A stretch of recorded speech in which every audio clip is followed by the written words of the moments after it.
everyone. 안녕하세요. 반갑습니다. This is Jiwon.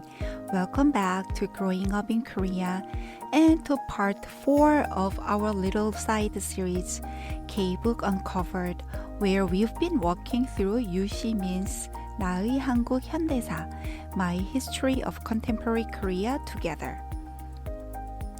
If you are following along on Substack, you might already have the essay open in front of you titled Two Desires, One Nation, Part 4. After the miracle, what now? Think of today's episode as the director's commentary to that piece and to Yu Shi-min's book as a whole. The written post walks you through the argument and the history. Here, I want to add the pauses, the small stories, and okay, but what does this actually feel like? Moments behind the pages. So if you can, I recommend reading and listening together. If not, that's completely fine too. I will bring you along. Let's start with the image that opens the newsletter. In the essay, I begin with a question. If Korea's modern history were a movie, 1987 would be the perfect place to roll the credits. You probably know that scene, even if only from photos. The crowds win. The generals step back. The constitution is rewritten. Triumphant music, and then fade out. Right above the paragraph in the post, there is a black and white photo. If you are only listening right now, let me paint it for you. It is May 1986, on the campus of Yonsei University. Students are running forward, some in masks, some with rocks in their hands. In the foreground, two riot police stand with shields, backs to the camera. Between them and the students is a strip of bare ground, like a little no man's land. It looks like the climax of a story, that moment when everything explodes. But as Yu Shi-min reminds us, it is actually the year before the famous June uprising of 1987, when students, workers, and necktie troops finally fill the streets together and win direct presidential elections. Yu keeps nudging us away from that Hollywood version of history, where everything builds neatly toward one final victory, and then the lights come on. For him, 1987 is not the happy ending. It is more like a doorway. The book we've been reading together treats all the dramatic things we usually focus on. The war ruins, the dictatorships, the massacres, the factory struggles, the student uprisings as the noisy prequel. The chapters after 1987 are quieter, but in some ways more difficult. His question there is very simple and very uncomfortable. Once you finally win democracy and development, what do you actually do with them? No heroic soundtrack, no slow motion, just years and years of living with the thing you fought so hard to get. To answer that, Yu Shi-min uses a metaphor I really like. In the newsletter, I talk about it as a pair of twin siblings. One twin built the factories, highways, and export industries. This is the industrialization camp. The other organized protests, strikes, underground newspapers. This is the democratization camp. For decades, they were in open conflict. One side wore uniforms and ran the state like a barracks. The other side carried leaflets and went to prison. By the late 1980s, they officially moved into the same house, Korea's new democratic system. On paper, it looks very clean. One side becomes a mainstream conservative party, talking about stability, growth, and national security. The other becomes a progressive, reformist bloc, talking about human rights, clean government, and social justice. They are supposed to fight with speeches and laws now, now with torture and tear gas. But Yushimi keeps saying, don't be fooled by the new paint. The wiring of the house was put in by the industrialization twin. That means the presidency is still incredibly strong. The big conglomerates still dominate the economy. The bureaucracy and the court still carry habits from the dictatorship years. So in the 1990s, Koreans get to taste real elections and real civil liberties. At the same time, they discover how hard it is to change the deep structure of a society. Yu Shimin has a phrase for the mood of those years: limited pride. Pride, because compared to the 1950s or the 1970s, the difference is like night and day. Limited, because people can also point very clearly to everything that has not changed. And just when this new system is starting to feel a little bit stable, the floor drops out. If you grew up in Korea in the 1980s or 90s, you probably remember the slogan, Let's live well. 잘 살아보세. It was the soundtrack of the development years. Work harder, export more, save more, delay rest. The promise was simple. If we all sacrifice together now, we will all live better later. In the book, Yu Shimin draws a big red underline under the 1997 Asian financial crisis, what Koreans usually call simply the IMF crisis. The short version is this. Highly leveraged conglomerates begin collapsing. Foreign investors pull out. The currency crashes. The government has to ask the International Monetary Fund for bailout, which comes with painful conditions: austerity layoffs, restructuring. For ordinary Koreans, this was not a technical problem. It felt like betrayal. They did everything the state asked of them. They endured the barracks-style politics and the brutal factories. They marched and voted for democracy. And suddenly, their jobs vanish and their savings evaporate because of decisions made in boardrooms and on trading floors they will never see. Yu Shimin is not nostalgic for the old development model. He knows it was unsustainable. What he wants us to notice is the emotional break. The old promise that if we grow fast enough, everything else will follow stops working. The industrialization camp loses its moral high ground. Growth no longer feels noble. It feels dangerous and unfair. But the democratization camp also loses some innocence. You can have elections and still be knee-capped by global capital. Political freedom without economic security turns out to be a fragile victory. And in that space, after survival and dignity, new desires begin to flood to the surface. This is my favorite part of Yu Shimin's framework, and I spent a lot of time on it in the essay. He argues that in post-IMF Korea, wanting to survive and wanting to be treated with dignity are still important, but no longer enough. Reading Yu Shimin alongside today's Korea, 4 words stand out to me: fairness, safety, rest, and belonging. First, fairness. The children of the miracle grow up with full stomachs and big exams. They are told if you work hard, the system will reward you.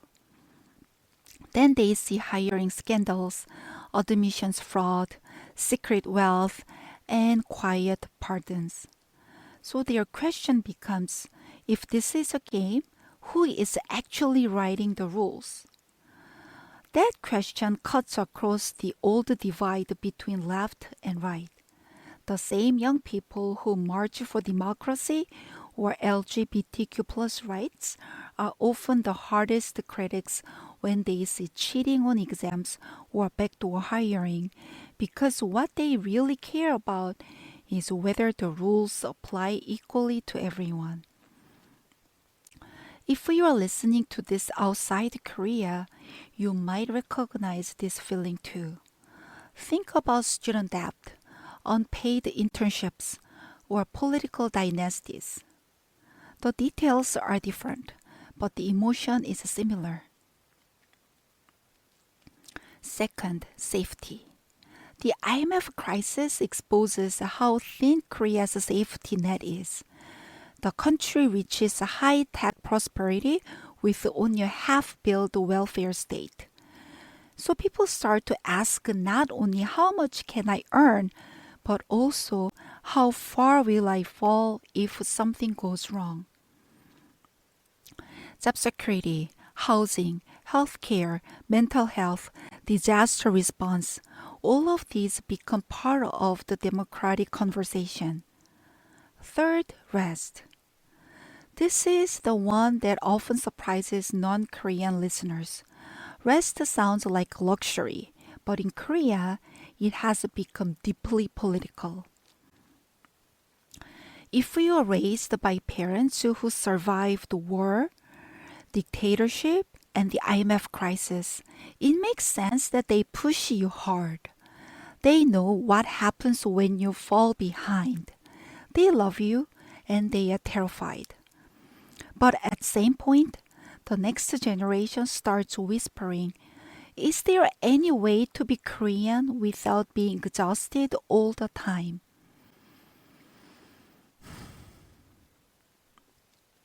This is not a selfish question. A country that never stops sprinting eventually burns out its citizens, including the ones who are supposed to defend the democracy. Finally, belonging. This one runs underneath all the others. Korea, in Yu Shimin's book, begins as a country of refugees and orphans. By the end, it is also a country of migrant workers, international marriages, one-person households, and elderly people dying alone in tiny apartments. So the old national we becomes harder to define. You hear that anxiety in debates about multiculturalism, feminism, LGBTQ plus rights, and North Korean defectors. You also hear it in very small encounters, like whether people greet each other in the elevator or pretend not to see each other. In the essay, I connect this to another Korean book I've written about. 한국인의 마음속엔 우리가 있다. In the Korean mind, there is we. The word 우리 sounds like a simple we, but emotionally it is more like a fence. Those who are inside and those who are outside. Once you start asking who counts as we now, you are really asking who gets to feel at home in this democracy. Shimin does not give a neat answer. He simply says, from now on, belonging is part of the story. If we zoom out again, Yu Shimin calls the post-1987 order the 1987 system, built on the compromise that ended the June uprising. He gives this system three big gold stars. First, no more open military dictatorship, no more presidents for life, no more endless martial law, no more blanket censorship of every newspaper. Second, regular competitive elections. Voters can change governments. Opposition parties do not disappear into prison overnight. Third, basic civil liberties. People can organize, protest, publish critical books, make films about Gwangju, and criticize the president on the internet without expecting a knock at dawn. Then he pulls out the red pen. The system did not deeply reform the chaebol-centered economy. It did not build a strong safety net. It did not fully democratize powerful institutions like the prosecution service, the police, or certain big media outlets. So his verdict is a kind of double sentence. Compared to heaven, Korea is still hell. Compared to 1959, it is a miracle. Holding both of those thoughts in your head at the same time is what he means by limited pride.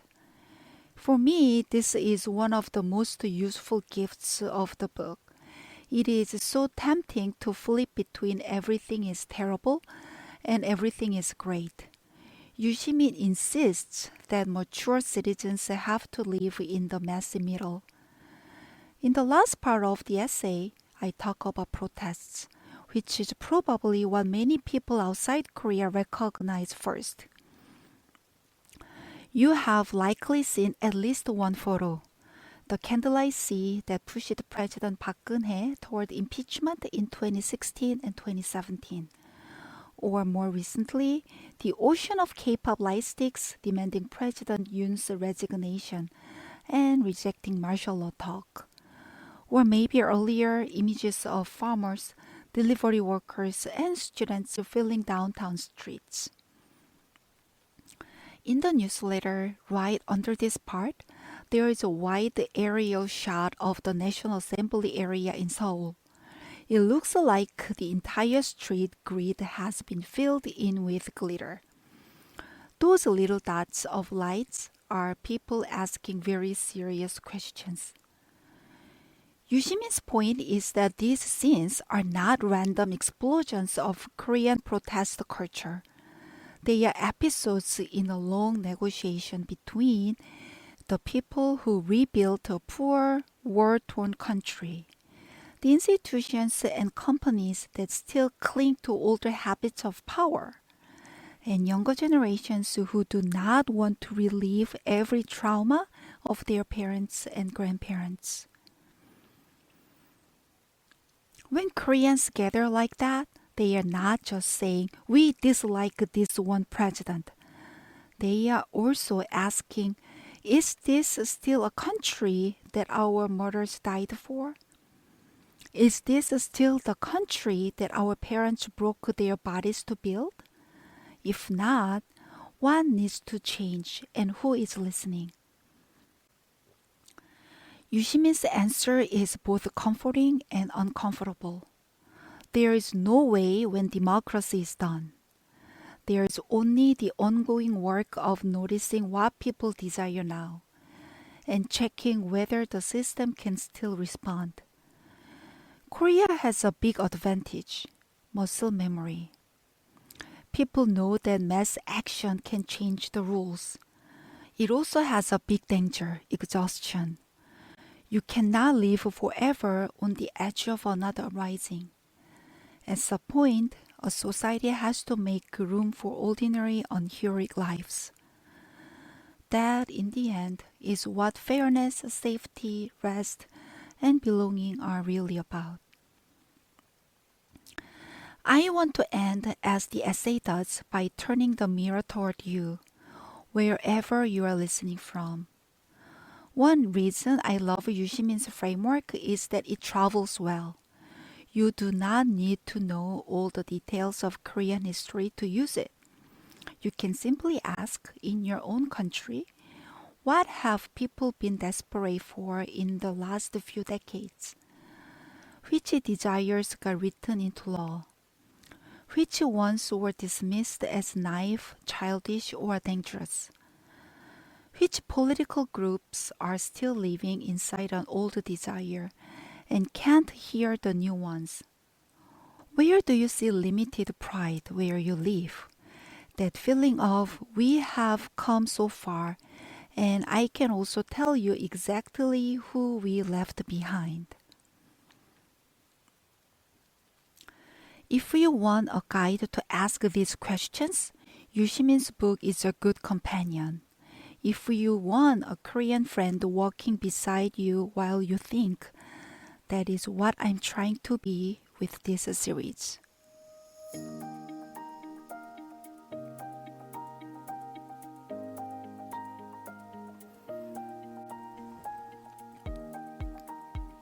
Before we wrap up, I have two small announcements and one big thank you.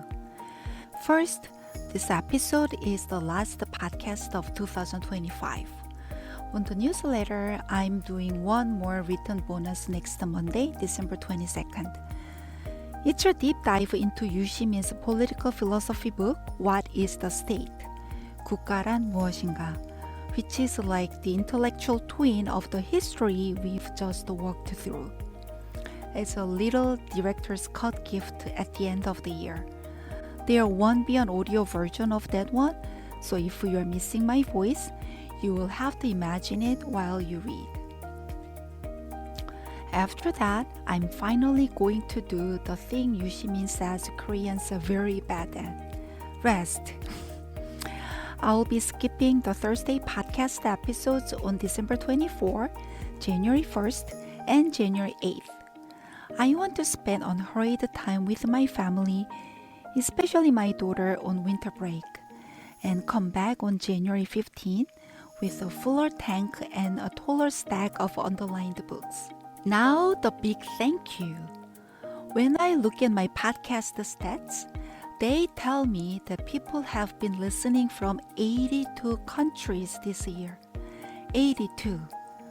The top 3 are United States, Indonesia, and Korea. To everyone listening from those places, and from all the others whose country names I scroll through and smile at, thank you. Thank you for letting me whisper into your ears while you commute, cook, walk your dog, wash dishes, or scroll in bed. Thank you so much for caring about a small peninsula on the other side of the world and for letting Korea's story speak into your own. If you enjoyed this series and if you haven't checked out the written post yet, I would love to see you over on Substack. Reading and listening together really does give you the full picture.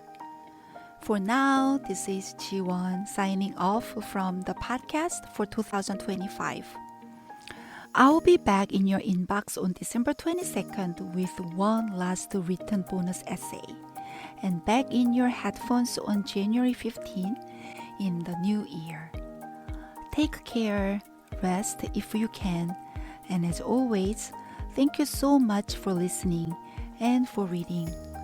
오늘도 들어주셔서 감사합니다. 새해 복 많이 받으세요. 그리고 내년에 만나요.